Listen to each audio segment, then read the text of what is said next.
my name is Nicole Breazeale, and I'm a faculty member in the Department of Community and Leadership Development at the University of Kentucky. I have a teaching and a cooperative extension appointment, and my areas fall into three major buckets. First of all, I have an expertise in community engagement. Secondly, I am interested in how we strengthen food systems, particularly equity and sustainability of food systems. And then finally, I'm interested in how we can more strategically work with narrative and story-based methods in order to strengthen communities and organizations. And so that is the reason why I'm going to be talking to you about story circles today. So the technique as we use them is very different than what people may think when they think story circle. It is not a group of people sitting around a fire and recounting stories that they've recently heard or experienced. It's a very highly structured process. So a story circle is a group of people sitting in a circle who share personal stories about their experiences on a given topic or theme. And it can be really good to use as a community building technique. It can also help people to examine differences or to explore some common challenges that they may be facing. It could even inform a community theater project that's rooted in people's lived experiences or for some other purpose. But story circles are also particularly good at fostering deep listening. So by way of example, there was a group called Tuck and Dirt that brought together young people who were about to graduate high school in eastern Kentucky, and they were facing a really hard decision about whether to stay and try to get a job or leave the area temporarily or maybe even permanently. So they did a story circle with the prompt, "Tell me a story about a time when you had to move from one place to another and how you felt." And one of the themes that came out from this story circle is that you actually felt passionate about building a future for themselves in the mountains, but they didn't know exactly how to do that. So they decided to organize a conference and bring in adults who had managed to successfully find or create careers for themselves in eastern Kentucky. So this just gives you a little example of how one might use story circles in the context of their organization's work. If you're interested, there's a deep treasure trove of information about story circles and this particular methodology that can be accessed through Roadside Theater's webpage. And they are really the organization that popularized the storytelling technique in Central Appalachia, and they've been using it since the mid-1970s. Their particular methodology came from John O'Neill with Junebug Productions, who was using it during the Civil Rights Movement as a way to create a space that could serve as an equalizer, where people from different levels of status or power or different races could share their experiences on equal terms. So it is really very good, the story circle technique, at equalizing power dynamics, and as I mentioned before, at fostering this deep type of listening. So first, it's helpful to establish the specific rules for a story circle. There aren't that many of them, but they're very important to establish up front. So ideally, what you want to do is sit in a circle where you can all see each other, ideally with nothing in between you. So you're going to want to put aside your water, your cell phone, all of the above, and ideally even get rid of the tables that are between you. And that's important because you'd ideally like to be able to see each other, since so much of this experience is really active, face-to-face listening. And I will, at the end of this, talk a little bit about how you can achieve a story circle in a virtual setting, where many of these rules actually do still apply, but the technique is just a little bit different. So you take everything off of your lap. You also want to make sure that you're doing a story circle in a quiet place. So you want to take a moment to shut doors. If you're outside, you want to make sure that you have picked a location where there's not a lot of traffic or people walking by. In other words, try to avoid a situation where you're interrupted. Hopefully that's possible, but occasionally that is impossible, and that's part of the messiness of life where you get interrupted. So what happens is that the facilitator begins with a prompt. Tell me a story about a time, blah, blah, blah, and they fill in the blank. One person in the story will start and tell whatever personal story comes to mind based on that prompt. Importantly, and this can be very hard for people, nobody should interrupt or ask questions or comment on the story. All you do is listen. There's no talking across the circle at any time. When the speaker then concludes the story, all you do is take a breath and move to the person seated next to them. Now, I know that this can be really hard for people, especially it is for me as an empathic listener, but it is super important for the process not to interrupt and say, oh, I totally know what happened, or to start responding to what the person says. You just want to give them space to tell the story as it comes out and conclude in the way that they would like. So as you move to the next person in a clockwise fashion, and again, there's slightly different rules for a virtual setting, that next person has an opportunity to tell a story based on the prompt. Now, don't worry if you can't think of anything, or perhaps you aren't quite comfortable yet with the group, you are welcome to pass. And when we do that, it just continues to the next person in line, and they have an opportunity. But don't worry, the opportunity to share a story does return, because when the circle is completed and you've come all the way around, we invite the people who have passed on the first round to tell a story. It is possible that they could pass a second time, although this very, very rarely happens. It is not very common. Most of the time, what happens is that the experience of listening to other people's stories triggers your idea. And this is actually part of the magic of story circles, is that people build off each other. Or they take the story in an entirely different direction, which is completely fine. It's whatever kind of story you would like to tell.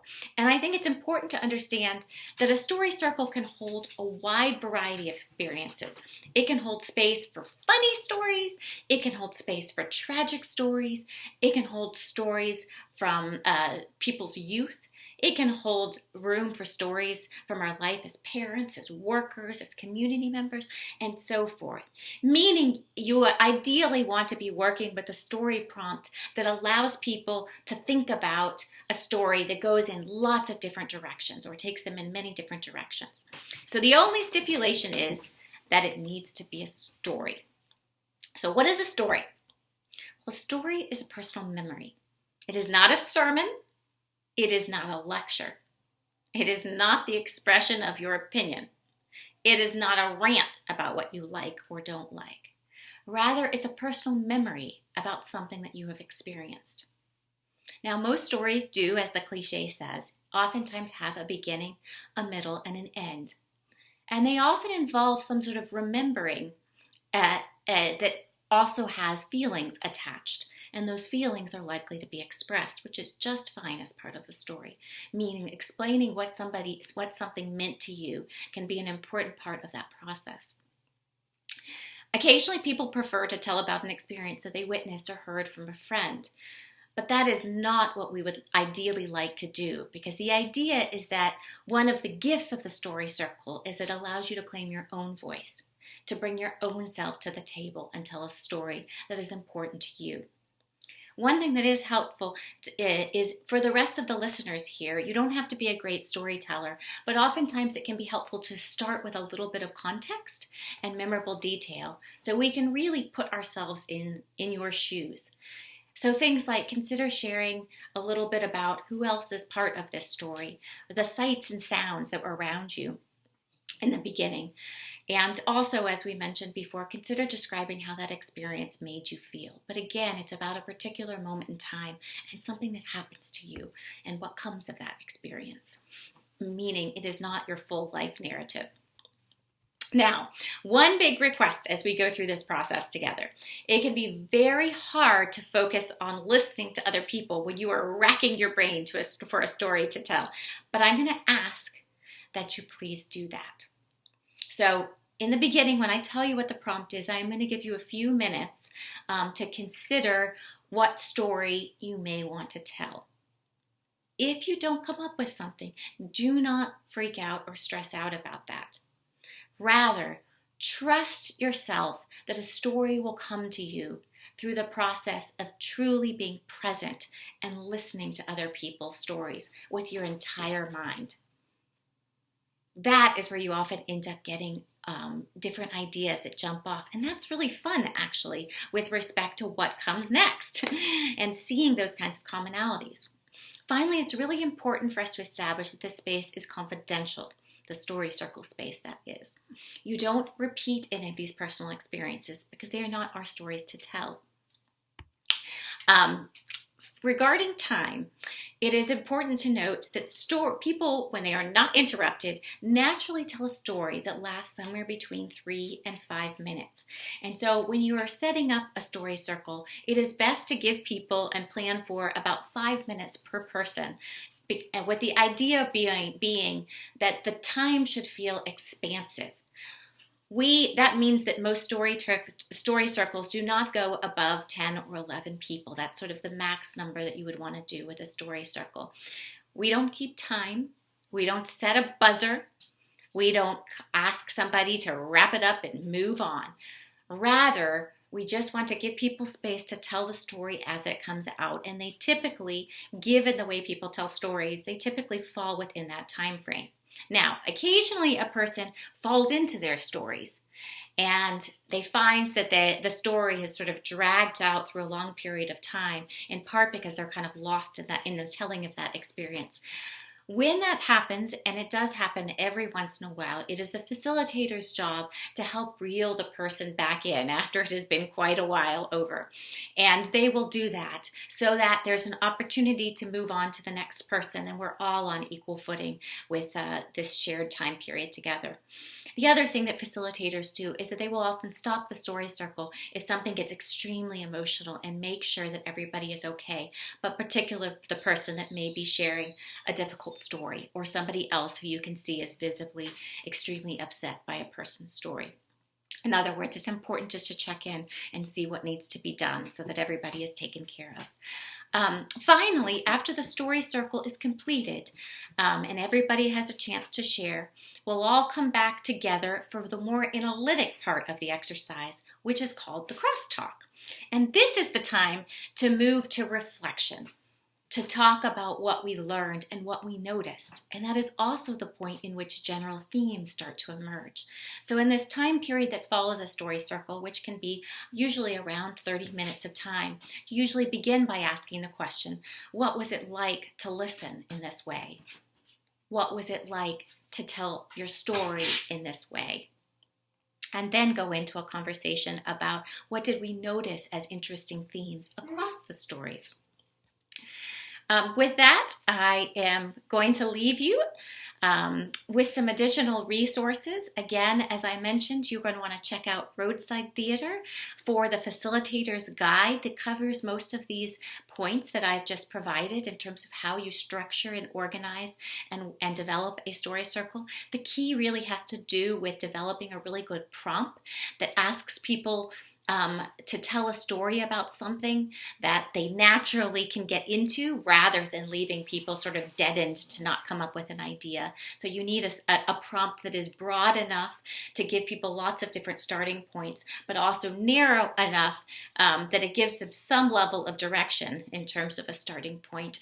And that is something that we as extension specialists at the University of Kentucky can help individuals and groups to figure out what is the right story circle prompt for your particular group. Also, if you're doing it in a virtual setting, Emory University has a really wonderful resource where you can actually see the process of conducting a story circle and what it looks like when people go through the motions and tell their stories, including the conversation piece after. And so in a virtual setting, one of the sort of key things that you just want to think about is making sure that all of your participants are in quiet spaces.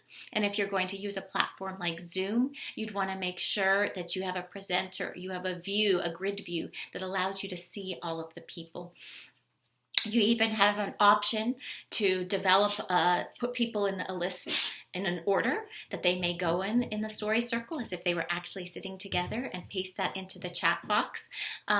Or if you prefer, the facilitator can just name one person after another as they appear on their grid. All right, I hope you enjoy the opportunity to try out a story circle. Thanks so much. Bye-bye.